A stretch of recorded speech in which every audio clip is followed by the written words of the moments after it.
wabarakatuh. Di sini kami dari kelompok 7 Ekonomi Moneter yang beranggotakan Salma Aulia sebagai pemakalah pertama, Tia Chandriyani sebagai pemakalah kedua, dan Dewi Zuliakunti sebagai pemakalah ketiga. Langsung saja kita ke materi. Di sini kita membahas mengenai teori moneter Islam.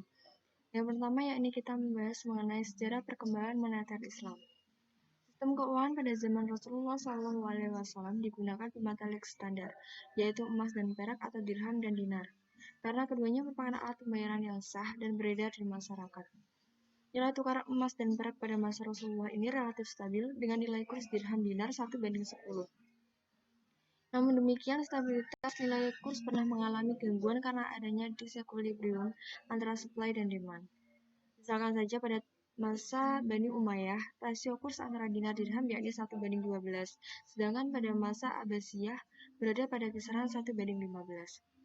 Pada masa yang lain juga nilai tukar dirham dinar mengalami fluktuasi dengan nilai paling rendah pada level 1:35 sampai 1:50. Instabilitas dalam nilai tukar yang ini akan mengakibatkan terjadinya bad coins out of circulation atau kualitas buruk akan menggantikan uang kualitas baik. Dalam literatur konvensional, peristiwa ini disebut hukum Gresham.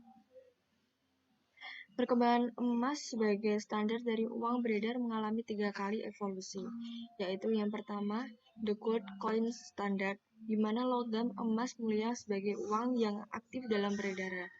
Yang kedua, the gold bullion standard, di mana logam emas sebagai parameter dalam menentukan nilai tukar uang yang beredar. Yang ketiga yaitu the gold exchange standard atau Bretton Woods system, di mana otoritas moneter menentukan nilai tukar domestic currency dengan foreign currency yang mampu di-backup secara penuh oleh cadangan emas yang dimiliki. Selanjutnya yakni mengenai teori moneter Islam. Teori moneter menurut buku-buku literatur mempunyai pengertian yaitu teori yang membahas mengenai pasar uang, atau dapat pula dikatakan sebagai teori mengenai permintaan dan penawaran akan uang. Sedangkan pengertian secara luas, teori moneter ialah analisa mengenai semua faktor yang berpengaruh terhadap permintaan akan uang atau demand for money, dan semua faktor yang mempengaruhi penawaran akan uang atau supply of money. Teori-teori moneter tertentu pendukung teori moneter Keynes penekanannya lebih kepada tingkat bunga sebagai harga penentu di pasar uang. Sedangkan pada teori moneter yang berdasar pada teori kuantitas menyebutkan bahwa pasar uang tidak menentukan tingkat bunga, melainkan tingkat harga umum. Perubahan dalam kondisi pasar uang yang tercermin oleh perubahan tingkat bunga dan tingkat harga ini memang hal yang lumrah terjadi. Karena dalam masyarakat modern, uang telah secara luas dipergunakan untuk yang pertama sebagai alat tukar menukar atau mean of exchange, yang kedua pengukur nilai atau measure of value, yang ketiga standar ukuran pembayaran masa depan atau standard for deferred payment, yang keempat cara untuk menyimpan kekayaan atau daya beli atau store of wealth. Berabad-abad sebelum dunia barat melahirkan teori moneter, Islam lebih dulu sudah memiliki sistem moneter yang baku yang tidak bisa trial and error atau coba-coba. Islam menjalankan sistem moneternya berbasis pada dinar, emas, dan dirham perak. Dalam sistem moneter Islam tidak hanya menyangkut uang dinar dan dirham saja, melainkan juga tentang aturan pemakaiannya. Islam menggunakan uang emas dinar dan uang perak dirham sejak awal perkembangannya di awal abad ke-7 Masehi, dan terus menggunakannya secara konsisten selama 14 abad kemudian dan berakhir saat terbentuknya Kekhalifahan Utsmaniyah pada tahun 1924. Materi selanjutnya, prinsip-prinsip moneter Islam. Dalam aspek teknis, kebijakan moneter Islam harus bebas dari unsur riba dan bunga bank. Dalam kebijakan moneter Islam, berpijak pada prinsip-prinsip dasar ekonomi Islam, yang diantaranya, pertama, kekuasaan tertinggi adalah milik Allah. Yang kedua, manusia merupakan pemimpin khalifah di bumi. Yang ketiga, semua yang dimiliki dan didapatkan oleh manusia merupakan atas seizin Allah. Yang keempat, kekayaan tidak boleh ditimbun. Yang kelima, kekayaan harus diputar. Yang keenam, menghilangkan jurang perbedaan antar individu dalam perekonomian. Yang ketujuh, menetapkan kewajiban yang sifatnya wajib dan sukarela bagi semua individu. Materi selanjutnya, manajemen moneter Islam. Manajemen moneter Islam merupakan pengelolaan moneter yang berbasiskan sifatnya wajib dan sukarela bagi semua individu. Materi selanjutnya, manajemen moneter Islam. Manajemen moneter Islam merupakan pengelolaan moneter yang berbasiskan pada nilai-nilai Islam, yang diharapkan akan menciptakan stabilitas harga dan perekonomian yang kondusif dalam memberikan kontribusi terhadap pencapaian tujuan-tujuan pembangunan ekonomi suatu negara. Manajemen moneter Islam mencakup manajemen permintaan uang dan manajemen penawaran uang.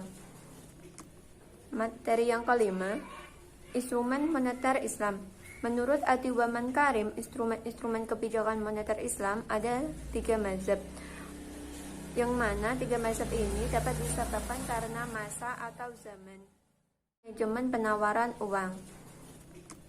Materi yang kelima, instrumen moneter Islam. Menurut Atiwa Karim, instrumen kebijakan moneter Islam ada 3 mazhab, yang mana 3 mazhab ini dapat disebabkan karena masa atau zaman.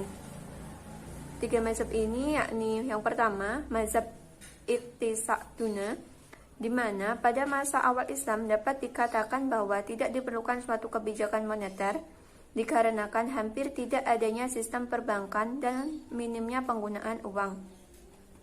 Yang kedua, mazhab mainstream. Tujuan dari kebijakan moneter merupakan memaksimalisasi sumber daya yang ada agar dapat dialokasikan pada kegiatan perekonomian yang produktif. Maka dari itu, pada mazhab mainstream ini merancang instrumen kebijakan produktif. Maka dari itu, pada mazhab mainstream ini merancang instrumen kebijakan yang ditujukan untuk mempengaruhi besar kecilnya permintaan uang agar dapat dialokasikan pada peningkatan produktivitas perekonomian. Yang terakhir, mazhab alternatif. Sistem moneter yang diajukan oleh mazhab alternatif ini merupakan suratif proses, di mana suatu kebijakan yang diambil oleh otoritas moneter merupakan berdasarkan musyawarah sebelumnya dengan sektor real. Jadi kebijakan yang ditempuh yang dituangkan dalam instrumen moneter merupakan integrasi dan penyesuaian antar sektor moneter dengan sektor real. Selanjutnya akan dijelaskan oleh pemateri ketiga.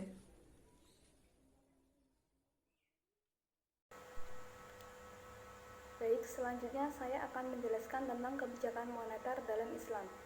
Kebijakan moneter adalah suatu usaha dalam mengendalikan keadaan ekonomi makro agar dapat berjalan sesuai dengan yang diinginkan melalui pengaturan jumlah uang yang beredar dalam perekonomian. Sasaran yang ingin dicapai adalah memelihara kestabilan nilai uang baik terhadap faktor internal maupun faktor eksternal. Stabilitas nilai uang mencerminkan stabilitas harga yang pada akhirnya akan mempengaruhi realisasi pencapaian tujuan pembangunan suatu negara, seperti pemenuhan kebutuhan dasar, pemerataan distribusi, perluasan kesempatan kerja, pertumbuhan ekonomi real yang optimum, dan stabilitas ekonomi. Secara prinsip, tujuan kebijakan moneter Islam tidak berbeda dengan tujuan kebijakan moneter konvensional, yaitu salah satunya menjaga stabilitas dari mata uang, baik secara internal maupun eksternal, sehingga pertumbuhan ekonomi yang merata yang diharapkan dapat tercapai. Stabilitas dalam nilai uang tidak terlepas dari tujuan dari keterbukaan dalam berhubungan dengan manusia, di mana dalam prinsip Islam menolak sistem bunga. Mengenai stabilitas nilai uang juga ditegaskan dalam kerangka kebijakan moneter dalam perekonomian Islam. Salah satunya adalah stok uang. Stok sasarannya harus menjamin bahwa pengembangan moneter tidak berlebihan, melainkan cukup untuk sepenuhnya dalam mengeksploitasi kapasitas perekonomian untuk menawarkan barang dan jasa bagi kesejahteraan sosial umum.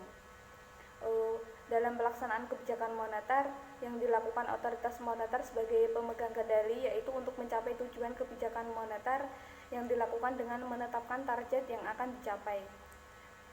Selanjutnya yaitu kerangka dasar kebijakan moneter dalam ekonomi Islam.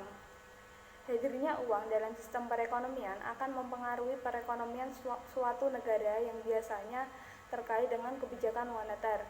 Kebijakan moneter merupakan kebijakan otoritas moneter atau bank sentral dalam bentuk pengendalian atau besaran moneter, di antaranya berupa uang beredar. uang kredit atau kredit perbankan untuk mencapai perkembangan kegiatan perekonomian yang diinginkan. Jumlah uang beredar dalam analisis ekonomi makro memiliki pengaruh penting terhadap tingkat output perekonomian dan stabilitas harga.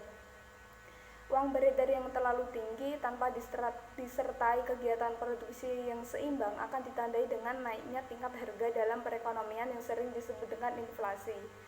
Dengan demikian, kebijakan moneter menjadi faktor yang penting dalam menstabilisasi siklus bisnis.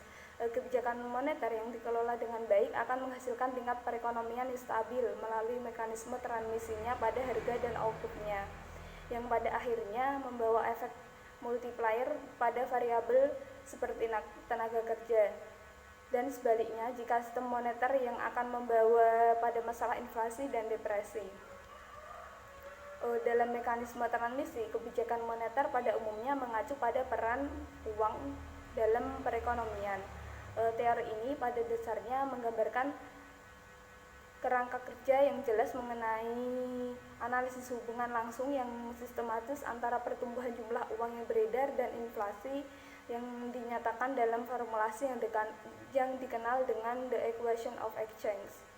Dalam keseimbangannya, jumlah uang beredar yang dilakukan dalam seluruh kegiatan transaksi ekonomi sama dengan jumlah output yang dihitung dengan harga yang berlaku yang ditransaksikan oleh sebuah PT.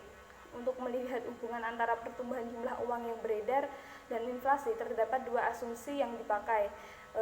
Yang pertama yaitu perkembangan tingkat perputaran uang cukup stabil atau setidaknya dapat diprediksi. Yang kedua yaitu dalam jangka panjang perkembangan output atau transaksi ekonomi real atau yang pada umumnya dapat dianggap konstan dan tidak dipengaruhi oleh perkembangan jumlah uang yang beredar.